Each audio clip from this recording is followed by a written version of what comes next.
Things are mostly quiet on the ag front here in Louisiana and across the country. Sugarcane harvest has about another 30 days here in Louisiana, but as far as South America is concerned, their harvest is just beginning. Neil Melancon now joins us with this week's Bottom Line. And Neil, South America is always a wild card. How are the harvests starting down there? Well, Mike, of course I can't see into next year, but right now we can get some clues about what's going on from the South American harvest and by taking a look back over the year. When we first started this year, we were expecting shortfalls in most of the grains. While we still have some shortfalls, it wasn't as bad as expected, primarily due to the large run-up in prices we've seen this year. The thing is, prices have remained relatively high even during the harvest season, which has prompted South America to plant record levels of grain this year. They've just gotten it in the ground, so we've got the whole growing season ahead of us down there. I will be traveling to Chile and Argentina in January to take a look at some of their farms, but in the meantime, it's safe to say it all depends on their weather. Thus far, we've had a good planting condition in the fields there and sufficient moisture overall. The key to these higher prices, though, have been a continued strong demand for the crop, both domestically and overseas.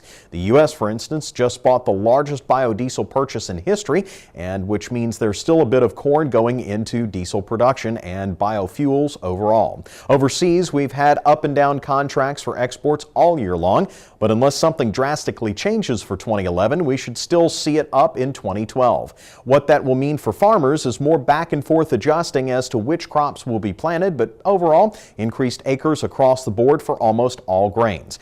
The bottom line for consumers, though, is that prices are still going to rise at the grocery store in 2012, at least for the first 6 months. With a big South American crop and record grain plantings coupled with continued U.S. exports of gasoline, we could see prices come down as early as the third quarter of 2012, Mike, but I wouldn't hold my breath.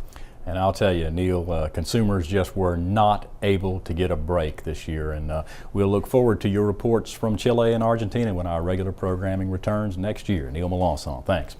And remember, you can listen to any of Neil's reports on the Louisiana Farm Bureau radio network. For a list of stations where you can tune in or listen online, just click on over to our website, twilatv.org, and look for the LFB radio link on the left side of the home page.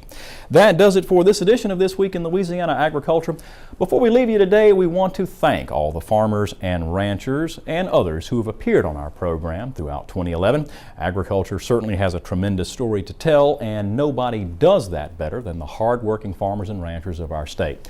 And we also want to thank you, our viewers, for joining us here each week. It means a lot to us knowing that you care about agriculture and want to know more about it. I'm Michael Dana. For all of us here at This Week in Louisiana Agriculture, we want to wish you and your family a joyous holiday season and a great 2012. We'll see you again right here next year.